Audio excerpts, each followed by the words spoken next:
hacerlo de la siguiente manera. Empieza Luis Noguerol para hablarnos del grupo de trabajo de profesionalización, luego intervendré yo y después Encarna Lago, ¿vale? Y a continuación tenemos una última, como sabéis, una última intervención. Pero bueno, empezamos con vuestro grupo. Pues, bueno, en primer lugar agradecer en mi nombre y en el nombre de Almazuela la invitación a participar en el encuentro. Y el grupo de trabajo, os cuento así muy rápidamente, aunque modificamos al final un poco la metodología por la reducción del tiempo, pero lo que en principio era contextualizar la creación de Almazuela, de la Federación Española de Asociaciones en Educación, Mediación en Museos y en Cultura y Patrimonio. Y después, bueno, en principio toda esta parte del resumen de recorrido, fines, objetivos y tal, como tenéis ahí la web, lo interesante es que podáis entrar y ahí ojear porque tenéis toda esa información. En segundo lugar, lo que planteamos también era hacer como una micro presentación de participantes, pero no de manera personal, sino a partir de qué roles nos identificaban y desde dónde veníamos, ¿no? Entonces queríamos diferenciar quién se identifica exclusivamente con el rol de educadora de museos y quién con otros perfiles profesionales que pudieran estar en conexión. Y ahí constatamos algo que es evidente, ¿no? Que en el propio grupo había una diversidad de procedencias y de roles profesionales. Y después, en principio, como os decía, el planteamiento era hacer como 3 subgrupos, pero decidimos que como éramos 20 personas, hacer solo uno. En cada uno de estas temáticas, los itinerarios y el perfil curricular, las condiciones laborales y el reconocimiento sociopolítico de la profesión, teníamos como unos 15 minutos y había una premisa. Las aportaciones se iban a hacer en elementos obstaculizadores y medidas correctoras. Y la premisa era no asesinar las ideas, es decir, íbamos apuntando, en principio, agrupando las ideas, pero no determinando si eran más o menos válidas, porque esto es como un inicio de un proceso y lo que nos interesaba era recoger todas esas ideas y sensibilidades del grupo. Bueno, en la primera partíamos de constatar que nuestro perfil profesional tiene un recorrido curricular muy diverso y planteamos ahí qué, digamos, elementos de distorsión generaba y posibles acciones para corregir esa diversidad que, por otra parte, también aporta riqueza, ¿no? y cuestiones enriquecedoras. Entonces, en color rojo pues tenéis más o menos todas las aportaciones que detectan esos elementos que obstaculizan un poco o que pueden ser problemáticos, y en verde pues algunas de las ideas que podían servir. Creo que como vamos a intentar así resumir, y sí que me gustaría que después pudierais intervenir, más que leer en cada uno de los espacios todas las aportaciones que las tenéis ahí, al final hay como una pequeña síntesis de cada una de ellas. Y entonces, bueno, pues sí que a veces también constatar cómo la dificultad a veces de centrarnos, ¿no? en cada uno de los aspectos, porque muchos vemos que se entrecruzan. Es decir, si estamos hablando de los itinerarios, salían ideas que a lo mejor respondían más a otros de los apartados de la intervención. En la segunda, la de las condiciones laborales, pues ahí lo que hablábamos evidentemente es partíamos de detectar las situaciones de precariedad y nos preguntábamos cuáles eran esas causas y evidentemente dónde estaban un poco las capacidades para corregirlas y qué recursos o qué medios o qué estrategias podíamos utilizar. ¿Vale? Aquí después lo comentaremos, pero evidentemente pues la falta de convenios y algunas situaciones irregulares pues entraban como de manera más nítida, y características digamos del desempeño profesional del día a día, ¿no? Pues como las jornadas parciales, el alto grado de temporalidad, el que haya jornadas que están, dentro de que son parciales, partidas, ¿no? Que solo se considera jornada laboral, digamos, la ejecución directa pues, de la actividad, y no la preparación o las jornadas indirectas, ¿no? En ese estuvimos hablando mucho de esas cuestiones. Después también de intrusismo en cuanto en ciertas externalizaciones, pues el tema de empresas no especializadas, que son multiservicios, o también ese intrusismo también se comentaba cuestiones de a veces la utilización inadecuada del voluntariado cultural, que asume en algunos casos funciones que deberían de corresponder a un puesto laboral. ¿Vale? Y bueno, sobre todo la parte, digamos que lo veremos, es la parte de generar un marco laboral adecuado a través de diferentes herramientas, denunciar las malas prácticas y poner en valor las buenas prácticas también dentro del marco laboral. Y la última parte, el reconocimiento sociopolítico, lo que hablamos justamente es de la capacidad y la responsabilidad que tenemos también como colectivo profesional, que justamente, esto lo estamos hablando esta mañana también con algunas compañeras, trabajamos mucho cuestiones de participación, de comunidad, la importancia del trabajo cooperativo, y nuestro nivel de asociacionismo es muy bajo. Entonces también asumir que tenemos parte de responsabilidad en esa situación de falta de capacidad de interlocución y de agendar nuestras necesidades dentro de las prioridades de lo que es el sector cultural. ¿Vale? En este caso, pues bueno, las preguntas sí que venían de ahí, de dónde estaban un poco esas capacidades de corrección, y bueno, pues ahora entrar un poco en algunas de las cuestiones, digamos, en la parte de síntesis, pero sobre todo remarcar que hay una serie de estereotipos que hay que romper, y para eso se necesita como mucha capacidad de difusión, de comunicación.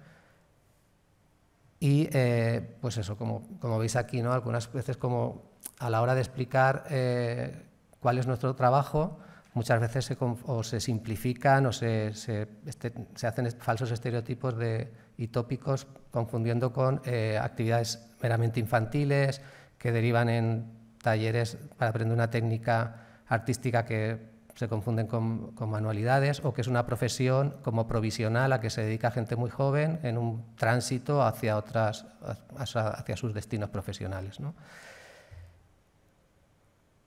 También otra cuestión importante era la falta de reconocimiento de autorías, ¿no? Frente a otros perfiles profesionales, desde la educación parece que es un trabajo plano, invisible, que no... la autoría no determina un poco el funcionamiento de la actividad. Entonces, como os decía, el resumen, sí que aquí, pues bueno, está en estos tres bloques. De la parte del perfil sería necesitaríamos establecer un perfil de formación general. Básicamente se hablaba de la educación artística y patrimonial, en comunicación y en dinamización comunitaria, dinamización de grupos. Y a ello, esa base de formación, digamos, básica, se necesitarían complementos con especializaciones en las diferentes temáticas. Si partimos solo de los museos, encontramos museos de arte, arte contemporáneo, arte clásico, ciencias naturales, tecnologías, es decir, necesitar formaciones especializadas y recursos para una formación continua que tenga una solvencia académica, ¿no? Porque hay como muchas formaciones, pero muchas veces es difícil esa elección. Y después también, ya digamos, en esa formación continua profesional, aprovechar o hacer más fluidos los intercambios con otros perfiles profesionales dentro del museo, ¿no? Que pueda haber una formación continua dentro de los puestos laborales. En el marco laboral, pues sería abarcar un marco laboral digno con la participación de sindicatos, empresas y administraciones a través de un convenio específico o de convenios en los que se pueda introducir las figuras de las educadoras, y también un estatuto profesional similar a lo que podemos hablar del estatuto de artista, que recoja un poco todas las especificidades para que se produzca un desempeño en condiciones dignas, y que esos marcos sirvan de referencia a las licitaciones públicas, a los contratos de servicios con la administración pública, para que marquen esas condiciones como básicas. Vale. Y después también establecer unos criterios éticos y de buenas prácticas que incluyan los derechos laborales, ¿no? Es decir, a veces esas buenas prácticas van dirigidas muchas veces hacia las personas usuarias de los servicios, pero no se tiene en cuenta a las profesionales que ejercen esos servicios o que facilitan esas. Y después, como lo he comentado antes, pero asumir la necesidad de organizarnos y de generar alianzas con otros colectivos profesionales, porque también tenemos que tener en mente que como colectivo, digamos, no tenemos a lo mejor un número excesivamente, un número suficiente como para tener esa capacidad de hacer oír nuestras voces. Entonces también tenemos que generar alianzas con otros colectivos profesionales que trabajan en el ámbito de la cultura y de la educación, tener capacidad para investigar y difundir de manera eficaz el valor social de nuestras prácticas profesionales y romper esos falsos estereotipos que hemos comentado antes, y también aumentar nuestra capacidad de interlocución. Entonces, todo eso pasa por lo que decíamos de esa necesidad de organizarnos.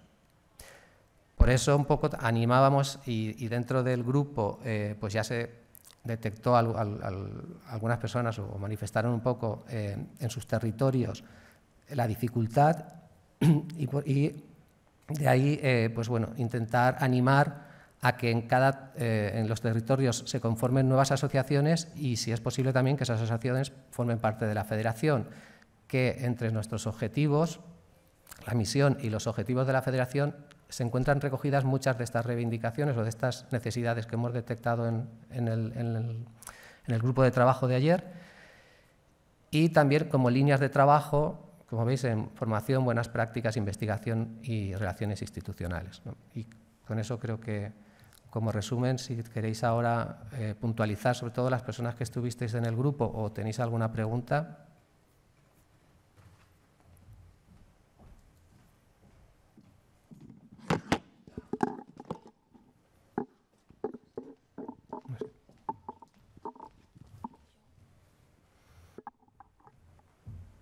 Pues, como decía Luis, ¿alguien del grupo que queráis añadir o preguntas que tengáis respecto a lo que ha planteado él?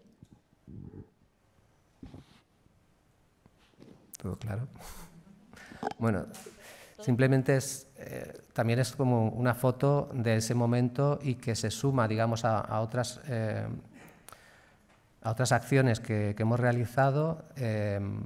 La Federación venimos trabajando de manera continua desde el 2019, pero previamente, desde las diferentes asociaciones, ya tuvimos contacto en encuentros y actividades similares, y digamos que son procesos que se han ido acumulando y que nos van permitiendo tener no solo, o sea, diferentes fotografías fijas que nos van dando también una evolución, y aunque hay como una serie de reivindicaciones como que se mantienen, no ha cambiado mucho la situación, sí que hay elementos que se van actualizando, digamos, y detectamos pues, también nuevas necesidades.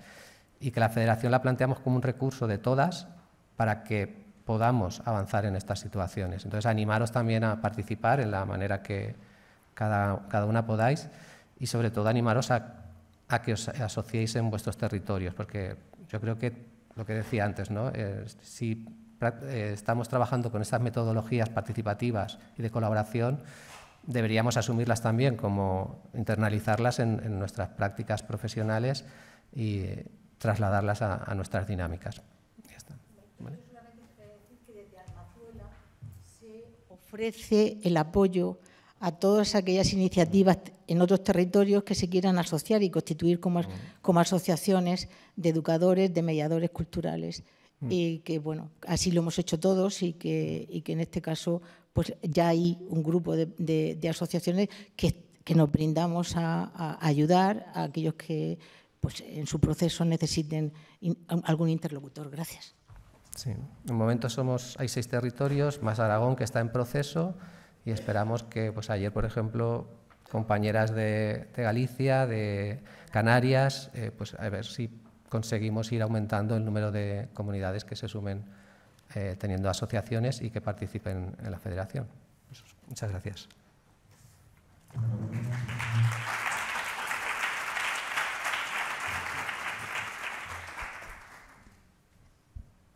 Bueno.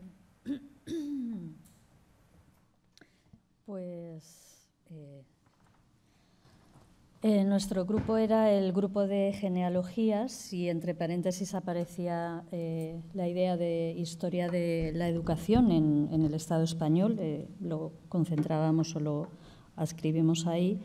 Y creo que fue un diálogo muy rico entre todos nosotros y nosotras. Y bueno, pues aquí os resumo un poco algunos aspectos que salieron y igualmente como hay personas que estuvieron en mi grupo, pues ahora también que puedan incorporar. Nos preguntábamos si genealogías era el nombre adecuado, hablar de historia, de genealogía, de memoria. Yo creo que sí llegábamos un poco a establecer que la palabra genealogía implicaba también lo relacional frente a la historia que nos podía marcar una linealidad. ¿Por qué lo relacional?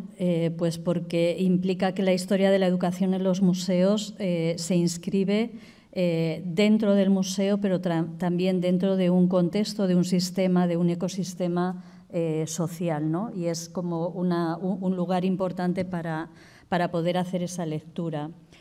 La necesidad de definir campos semánticos comunes, vocabulario, glosario, ¿no? Que yo creo que es algo que a todos nos sobrevuela, ¿no? ¿Qué es la educación? ¿Qué es la mediación?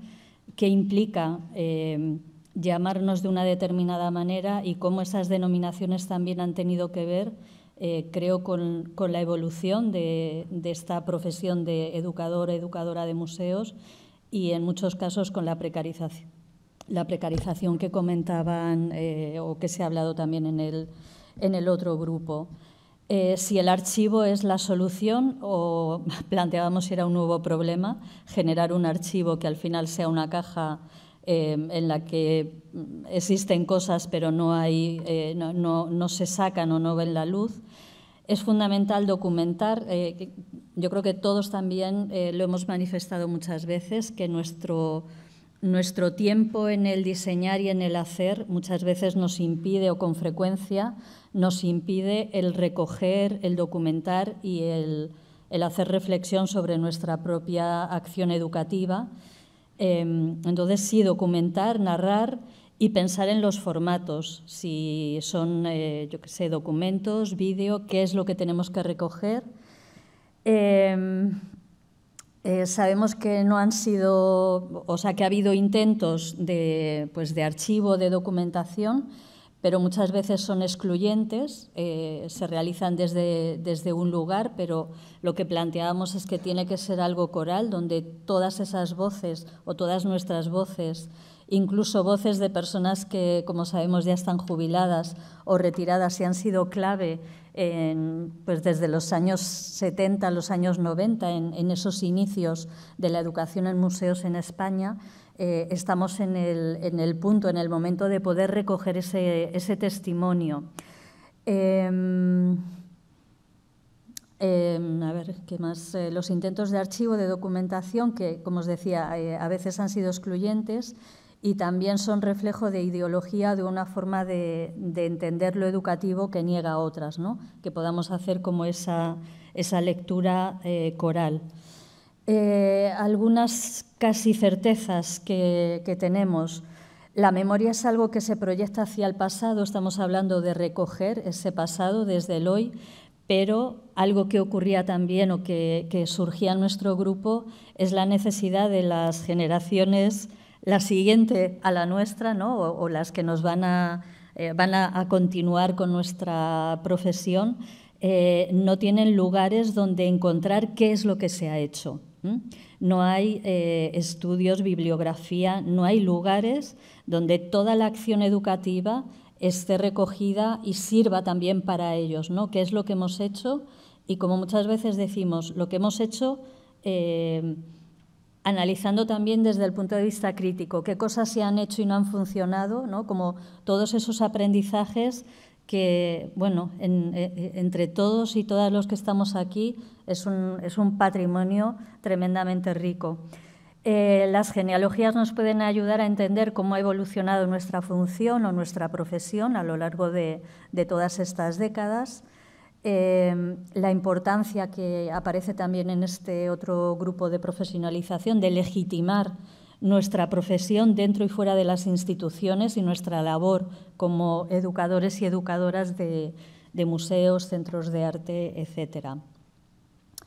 Ya lo hemos mencionado, la importancia de mantener el castellano como lengua vehicular de estos grupos de trabajo y de esa manera poder ser parte de estos grupos de CECA, de ICON-CECA Internacional y visibilizar todos nuestro trabajo.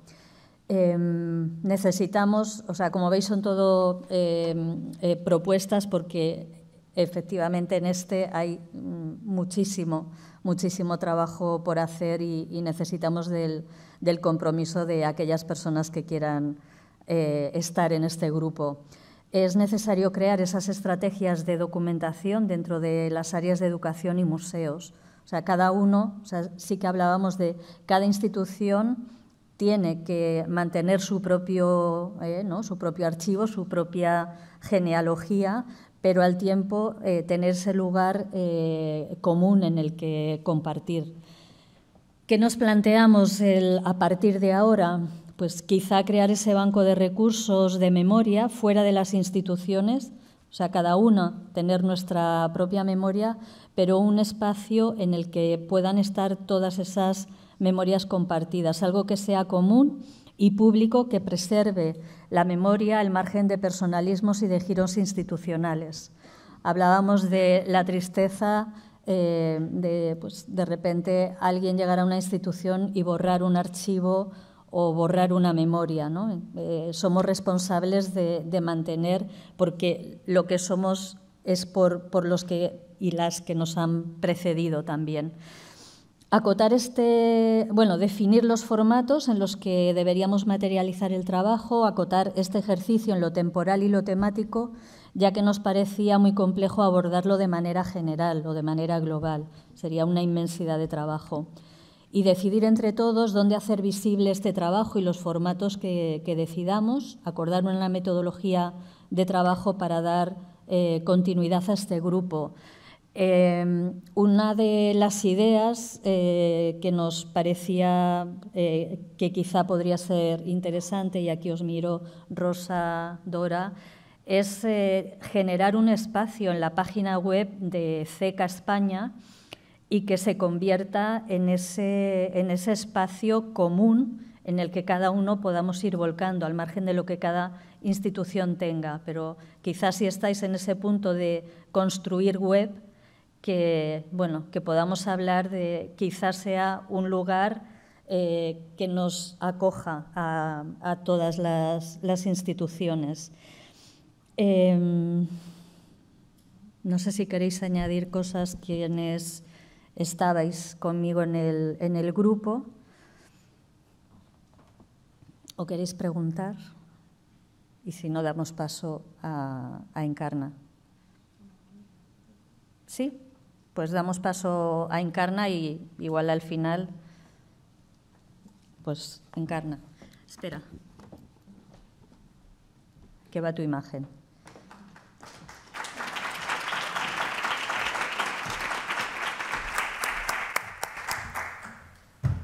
Bueno, bos días, bon día, egunon. Muchísimas gracias, Ana Moreno, por tantos años formando parte de nuestra vida y hacer posible que la red museística sea lo que es y por generar este espacio. Gracias a CECA, gracias a ICON, gracias a todas las personas que estáis detrás de este encuentro, gracias también Rosa, y gracias a todas y a todas las personas que nos acompañáis. A mí me gustaría primero empezar diciendo desde qué marco nos encontramos. Ya no hablo del marco espacio Museo del Prado. Hablo de qué es ICON, qué es CECA, qué es museo, qué es educación, qué somos los agentes que trabajamos en los museos. Digo agentes como elemento constituyente, como la pieza clave de lo que constituye la institución museo. ¿Y qué son los grupos de interés y por qué nos hemos reunido? porque realmente cuando se hace algo deberíamos cuestionarnos qué pasa, qué podemos hacer, hagámoslo. Desde un contexto mundial, pero sobre todo desde un contexto occidental que está obviando que el apostar por la educación es apostar por la ciudadanía y por el concepto de bienestar. Y que cuando no se cuida la educación y se trata de ningunear, que es lo que lleva haciéndose a lo largo de la historia de los últimos años en los museos a nivel mundial, salvo contadas excepciones, en esos otros países donde la vida de las personas depende de lo que pasa en los museos, porque sí que han descubierto que los museos son agentes de transformación social en territorios, acuerpando ese territorio, escuchando ese territorio y teniendo en cuenta ese territorio para ser agentes de transformación real. Y de lo que estamos haciendo no es jugar a las casitas ni hablar de abstracciones, ¿no? Entonces, sí que me gustaría un poco empezar por ahí. Empezar también por el concepto de qué es, por qué la institución museo puede ayudar a transformar y a mejorar la vida de las personas. ¿Y qué es mejorar? Me gustaría empezar por lo que es el concepto de bienestar, ¿no? La investigación está demostrando que aunque las sociedades como conjunto, la sociedad en su conjunto es más próspera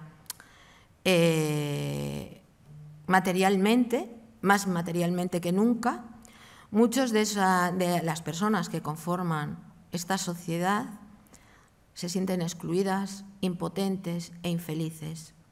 Porque lo que es bueno para la economía no es necesariamente bueno para la sociedad.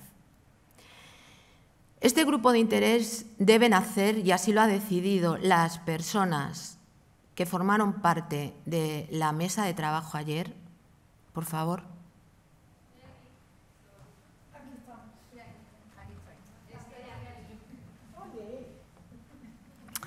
Pues sí, porque estoy harta de que se hable de las personas en abstracción y que se les ponga voz, que aprovechando precisamente el colonialismo lingüístico, donde a pesar de ser el español la segunda lengua que más se habla, para hablar de juntarnos tenemos que utilizar en comunidades donde hablamos otras lenguas, español, no se tiene en cuenta la manera de cómo nos comunicamos, ni se tiene en cuenta de desde dónde hablamos, ni quiénes somos.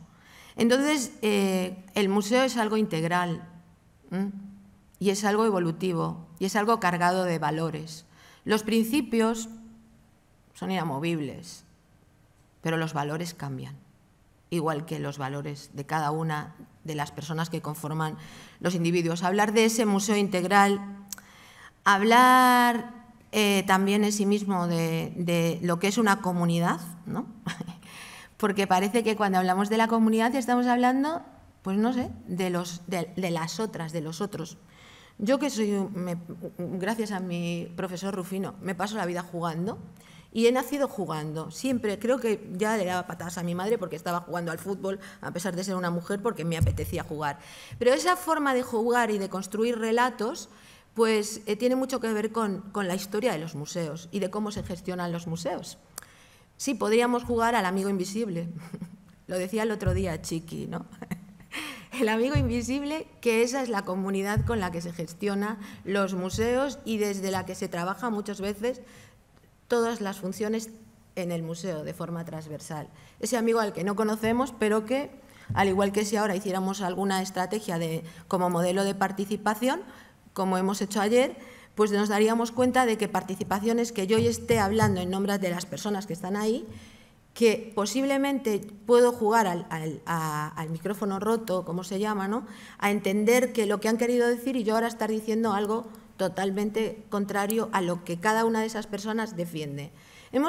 Ayer empezamos la reunión, bueno, hablábamos de que la comunidad está dentro del museo, la comunidad es lo que es toda y todo, ¿no? Entonces, os vamos a explicar cómo empezamos ayer el taller. Bueno, empezamos conociéndonos, presentándonos, y la dinámica era un poco también desde cómo cada una de nosotras, porque éramos mujeres, nos situábamos en este espacio, como acabamos de hacer, cómo nos nombrábamos incluso contando la historia de nuestro nombre, que al principio podía parecer que estábamos generando un espacio de Alcohólicas Anónimas, pero no, estábamos generando lo que acabáis de ver.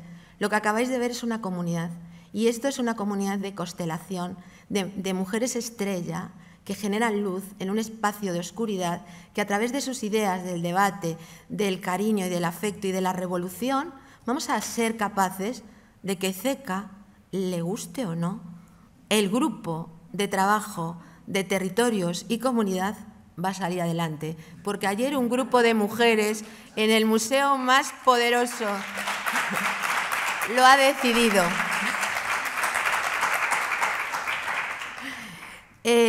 Decía que desde esa mirada y desde esa manera de que cada una de esas estrellas llenas de luz enfocó su yo para estar ahí, su metro cuadrado, porque el mundo está muy jorobado, pero como no asumamos la responsabilidad de cada una de nosotras, ser capaces de ocupar nuestro metro cuadrado reivindicativo, asertivo, de estar ahí y ayudándonos unas a otras, ¿no?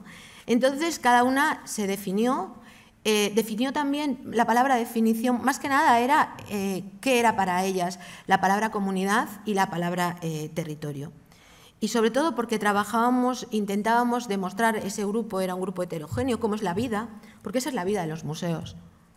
El museo no es homogéneo, el museo es heterogéneo. Por más que los minifundios mentales nos lleven a creer que en el museo solamente hay parcelitas, el museo tiene que estar al servicio de la sociedad y tiene que empezar a utilizar más las preposiciones. Es decir, a veces los que hablan del para no saben nada lo que significa el con y tampoco saben nada lo que significa el desde. Porque lo que necesitan mis compañeras del País Vasco, de Galicia, más allá de ese territorio geográfico, lo que necesita esa persona que está en un micromuseo, que es la que tiene que hacer de todo. Ayer hablábamos de mi compañera Silvia, que a pesar de que es responsable de un departamento, ella decía, yo soy mozo, porque claro, yo soy mozo, soy gerente, soy mozo y soy educadora. ¿Cómo nos situamos? Bueno, pues intentábamos entender que la gestión de los museos apela a la transversalidad. Y apelar a la transversalidad tiene que servir para que de este grupo de trabajo salga la redacción de unos propósitos, también eso es otra cosa que de mi maestro Rufino, los objetivos es algo neoliberal.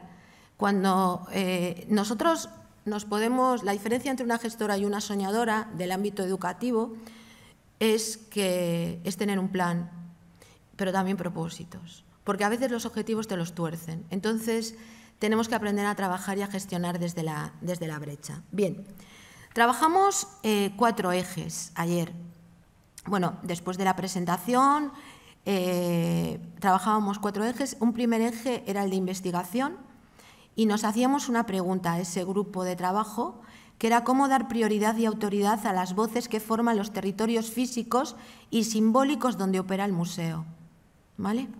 Entonces, desde el poco tiempo que teníamos y desde el poco tiempo sí que surgieron cosas, surgió un debate y hablábamos de los bocadillos, bueno, creábamos esos bocadillos en vacío, porque lo que tratamos cuando gestionas con la comunidad es que más que lo que estoy haciendo yo ahora, que es lanzando los speeches, es hacer que los demás aprender a trabajar desde la autoridad compartida, aprender a que en el ámbito de la educación lo llevamos haciendo toda la vida.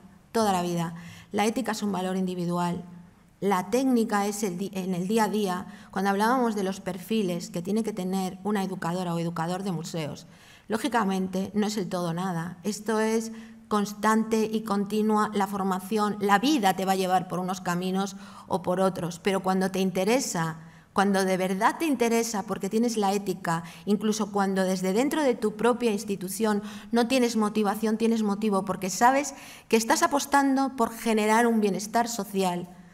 Entonces, esa necesidad de formación técnica que es fundamental. Y por último, lo que era una palabra que el sistema ha secuestrado, que es la empatía. Cualquier profesional, ética, técnica y empatía, yo hoy digo que cualquier profesional tiene que tener ética, técnica y saber trabajar las estrategias de alteridad y de la otredad.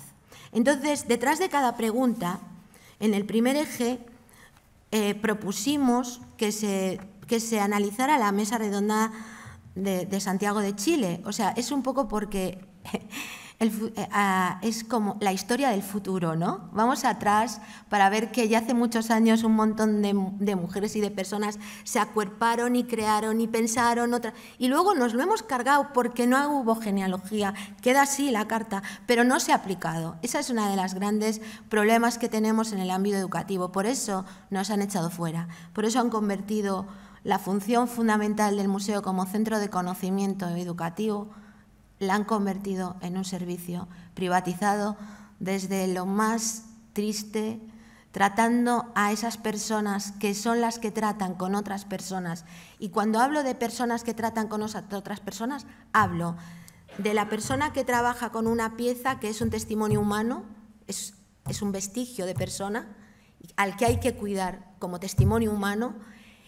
La transmisión de ese conocimiento y desde ese testimonio humano, hacer que no se pierda, el seguir investigando para incorporar más testimonios humanos y el ser capaz de cambiar los formatos porque vemos que no aprendemos. Es decir, si para conseguir un bienestar social seguimos haciendo lo mismo y no lo conseguimos, si en un momento donde estamos viviendo un ambiente prebélico no somos capaces de entender que la urgencia de apostar por la educación como herramienta de transformación para ser capaz de que nos movilicemos desde nuestro espacio, desde nuestro territorio y desde el espacio que ocupa, cuando vemos que hay personas que están sufriendo y que están siendo excluidas y que tenemos espacios de privilegio. Hablo de espacios de privilegio cuando ocupamos un puesto, espacios de privilegio, cada una de nosotras, incluso en situaciones de precariedad, también tenemos espacios de privilegio frente a otras personas, analizando eso. Entonces, en este primer grupo, espero entender la letra, también hacían más preguntas, ¿no? ¿Cómo dar prioridad y autoridad a las voces que forman los territorios físicos y simbólicos donde opera el museo? Dicen, detectar los agentes que operan en el territorio. Los territorios deben y pueden ser aliados. Ejemplo, futuros docentes, educación, educadores sociales, asociaciones vecinales, juveniles, trabajadores del museo. Y luego nos hemos unido. ¿Y luego qué pasa cuando estamos juntas? Es la pregunta. Vale, de entrada ya está bien. Y lo digo en un marco en donde está la academia, el museo, conservadores, educadores. Ya está bien. Que vengo de una tierra donde el sistema agrario es el minifundio. Vamos a tejer redes, pero redes de verdad, redes de afectos. Vámonos a olvidar de mi tesoro, mi microrealidad. Y vamos a ser capaces de entender, esto es lo que ayer trabajó ese grupo, creo que era el grupo 1. La segunda pregunta, porque no me voy a enrollar, que nos tenemos que ir, el eje educación. Diréis, ¿por qué desde un territorio estamos tocando distintos ámbitos? Porque al final el territorio lo es todo, ¿vale? En el eje educación, el texto para analizar fue la definición evolutiva del ecomuseo. Y también la pregunta era, ¿qué estrategias son plausibles de instrumentar para interrogar e incorporar la territorialidad en el diseño educativo de una política educativa de museos? También un poco hablar que esa necesidad de definir. ¿Sabéis una cosa? Cuando algo no se define es cuando se aprovecha para realmente dejarnos fuera. Es decir, si tú quieres que algo cumpla una función, lo que está claro es que si quieres tener una plantilla, no podemos hablar de museos si no hay investigación. No podemos hablar de museos si no hay conservación, no podemos hablar de museos si no hay difusión, no podemos hablar de museos si no hay comunicación, si no hay transmisión de conocimiento, si no hay educación, no podemos hablar de museos. Entonces, muchas veces se aprovecha, igual que no podemos hablar de museos al servicio de la sociedad, exclusivamente trabajando para nosotras mismas, porque nos apetece mucho investigar, qué maravilla, tengo todo el tiempo del mundo, estoy haciendo un trabajo que me gusta, pero ¿qué pasa? ¿Para qué? ¿Qué pasa? ¿Qué podemos hacer? Hagámoslo. Bien, esta era la finalidad del Grupo 2. En el Grupo 2 se pide dotación económica para una estabilidad profesional y de los programas. Programas a largo plazo, entendiéndose como una inversión, gasto. la intersección entre servicios sociales, educativos y culturales.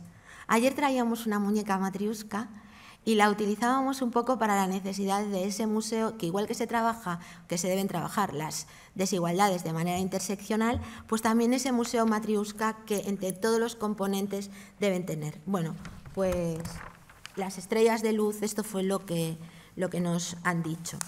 Después, el grupo 3, el eje exposición. En el eje exposición venía un poco también porque sabía que iba a salir lo de esto no es un museo, ¿no? Entonces, el texto para analizar era esto no es un museo, artefactos móviles al acecho. Y la pregunta que nos hacíamos y sobre la que trabajamos era cómo expresar el territorio y lo territorial en las prácticas desde una curaduría educativa. Aquí reivindico otra vez el tema lingüístico. Entender que los museos, que somos el concepto mediador, mediamos entre un conflicto, aunque desde el punto de vista educacional solamente nos educan para el consenso, me parecía que era importante empezar a utilizar palabras para entendernos. Os recomiendo de verdad que empecéis a hacer de palabreras y palabreros en vuestra vida. En la cultura guayú es la figura del mediador que media entre un conflicto. Yo, en serio, sé perfectamente que cuando nos referimos a citas, hay veces como un esnobismo, parece que eres mucho más fashion si dices tropecientas palabras que el otro interlocutor no te va a entender, ¿vale? Cuando estamos hablando, la curaduría, desde todas las miradas que lo hagas, es la persona que cuida. Es la persona que cuida. Y es la persona, y lo decía Oriol, que además me encantó, he disfrutado muchísimo, como siempre que lo escucho. Es unas bocanadas de estas de aire fresco que vienen a hacerte... Bueno, que me has venido muy bien, gracias. Porque a veces necesitas confirmar que el camino que marcaste en su día, cuando estás a punto de jubilarte y no llegaste a esto, pues por el mejor camino, pues a veces es bueno escuchar a personas como tú. Bueno, en este tercer eje, estas trabajaron muchísimo. Y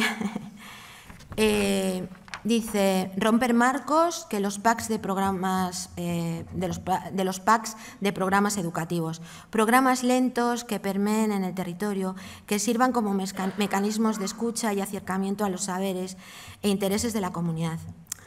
Saberes, y definen lo que son saberes. Conocer saberes de la comunidad para vincularlos a la institución. Corros de testimonios, aprendizajes recíprocos, artefactos lentos que caminan en busca de saberes. Trabajar desde el territorio para conocer a la comunidad. Son saberes interiores, acercamiento, salir a buscar. Programas que caminan. Hablábamos de que estos días que estamos nosotras promoviendo una acción formativa, que hay más de 300 personas matriculadas, sobre el concepto de tempo y tempos, estos artefactos con otro tempo en gallego es tiempo, y también con otros tempos, con otros ritmos. El cuarto grupo es el grupo de la cultura organizacional, y ahí pusimos también como lectura el modesto manifiesto por los museos de Orhan Pamuk. Y la pregunta que nos hacíamos era ¿de qué forma puede el museo reivindicar un nuevo paradigma territorial en su interior para el primer sujeto de aprendizaje donde está inserto? Poner el foco en el primer sujeto de aprendizaje era la clave de esta pregunta, y el grupo que trabajó sobre esto, a pesar del tiempo, tuvo claro que el primer sujeto de aprendizaje es la propia comunidad del museo. El utilizar la cultura organizacional, si echáis una mirada a instituciones que han generado transformación territorial, innovación territorial, mejoras en las condiciones de las personas, no son instituciones que tienen grandes presupuestos, sino son instituciones que tienen grandes equipos, y no por el número de personas, sino por personas, en el caso del ámbito público, que saben que son servidoras públicas al servicio de la institución museo. Y en el caso también de la privada, porque saben que la cultura es el cultivo y las semillas que están sembrando, de ellas va a depender que nos alimentemos para trabajar en contextos de libertad. Hay muchas más aportaciones y sí que me gustaría que, a diferencia de lo que ha pasado en los otros grupos, os pediría, por favor, que tomarais la palabra quien quisierais del grupo o no del grupo de territorio. Antes voy a hacer una lectura. Cuando propusimos con Ana y con Rosa Ceca que la posibilidad de que se pudiera crear este grupo de territorio, que realmente no se llama así. Yo la propuesta que hice es, y luego esto se debatirá y espero que haya un debate más abierto, real, no de qué debate, que es qué te gusta, el churrasco, el pescado y luego te doy caldo gallego. No. Museos situados, gestión, educación y territorio, porque la clave para implementar realmente estos espacios, los espacios culturales como cultivo de libertad, desde el marco museo, desde el museo integral, tiene que ser este. Hay que habilitar canales de comunicación entre la comunidad y el museo para hacer del territorio un mapa de aprendizaje y conocimiento común. Porque vosotros no sabéis lo que nos estamos perdiendo al no incorporar el saber profano. No lo sabéis. Hay que humanizar el museo y dinamizar el conocimiento desde la acción y la cooperación directa con las personas que habitan el territorio y los agentes sociales y educativos. Hay que experimentar el territorio, trascender los límites del museo, pisar el terreno, escuchar a la comunidad, que no es algo abstracto, que es algo concreto, de personas, y hay que recoger sus testimonios como piezas de una historia común, ya que nos gusta tanto la palabra piezas. Convertir el museo en un nexo intergeneracional para la transmisión e intercambio de conocimientos como marco común para un desarrollo sostenible del territorio. Desandar el camino de la memoria, de construir los discursos de poder y trazar nuevos relatos a través del diálogo y el conocimiento compartido con la comunidad. Eso es la memoria colectiva. Hacer del museo un espejo en el que pueda conocerse, reconocerse y cuestionarse a sí misma la sociedad a la que pertenece, esa identidad compartida. Dar a conocer el museo en el territorio como herramienta de referencia para la transformación y el cambio social cercano y útil a las personas. Y por último, quiero pedir a CECA y a ICON que tengan en cuenta las lenguas que hablan las personas, los códigos que habla la diversidad, para dejar de utilizar el colonialismo lingüístico en su práctica día a día. Y no hablo de ICON España, estoy hablando de ICON a nivel internacional, de CECA a nivel internacional.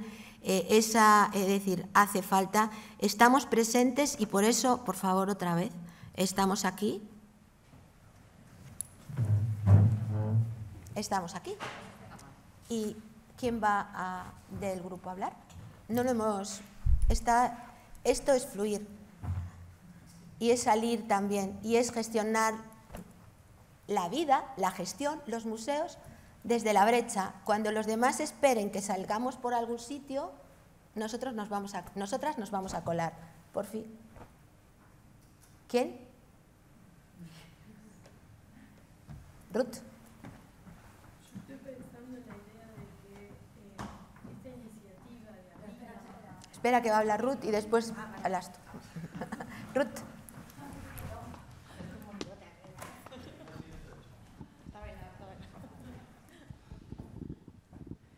Curiosamente, antes me compartieron una foto de una camiseta en una tienda de una calle cercana aquí, con un fondo negro que decía: a tu teoría le falta calle. Y de pronto yo tracé un puente imaginario en que nosotros podríamos asumir que a los museos nos falta transitar el territorio físico e imaginado que nos puede hacer plantear cómo habitar el presente y un futuro cada vez más incierto. Y el lugar de donde yo vengo, un lugar en la ultraperiferia, donde empezamos a tener debates sobre la variedad de identidades que nos han atravesado históricamente.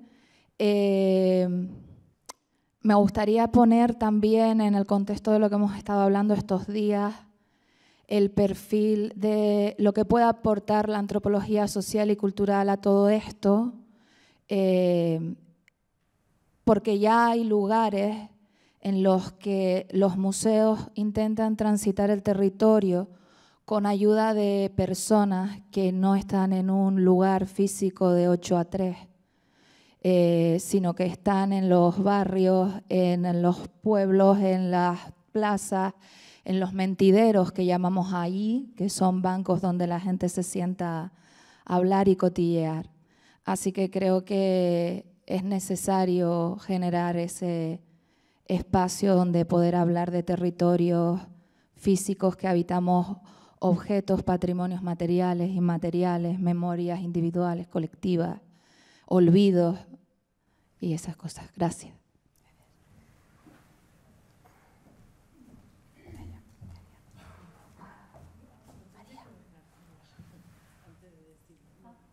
Ya está. Vale.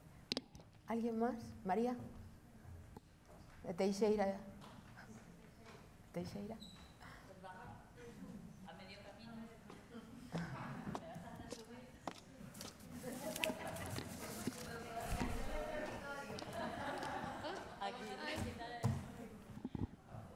Bueno, muchísimas gracias. Encarna es súper inspirador. Y a todas del grupo, realmente hemos hecho como pues, lo que dice Encarna, está como una especie de comunidad express, porque no nos dio tiempo. Pues mira, esa camiseta la tengo yo, a Tutoría le falta calle, y cuando estaba empezando el doctorado iba a la facultad con esa camiseta, porque era como, pero tú académico, ¿qué me estás contando? Si es que, o sea, te estás basando en pliegos y en cosas, ¿no? Entonces, lo que estábamos hablando con Encarna, de cuando realmente el sistema cultural se sitúa en normas y en pliegos que ya están desactualizados. O sea, es que no tenemos un gran problema. Hay que, o sea, claro, nos enfrentamos a Goliat. Hay que romper esos marcos, esos pliegos. Yo voy a poner el ejemplo del doctorado, aunque sea de la academia, pero creo que es un poco parecido. Gracias a esos pliegos a mí me echaron del doctorado. Porque no cumplía una temporalidad, me quedé embarazada y me tuve que salir. Bueno, esto es un ejemplo de en el tema de también a veces no querer resolver los conflictos, sino sacar el pliego y decir, oye, hay este pliego y ya está, ¿no? Y no ponerse enfrente. Bueno, me estoy derivando, pero igual que por los territorios hay que derivar. Lo que estaba hablando con Oriol, que Ricardo de Colabora Bora dice que una frase de La bola de cristal es: tú no puedes solo, con amigos sí. Y creo que es fundamental.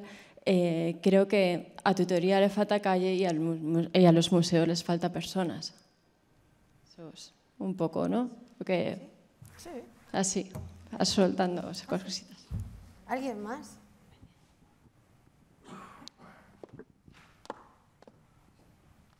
Y hay que perder el miedo a pronunciarse y a ser y estar. Y ahora ya hablando de...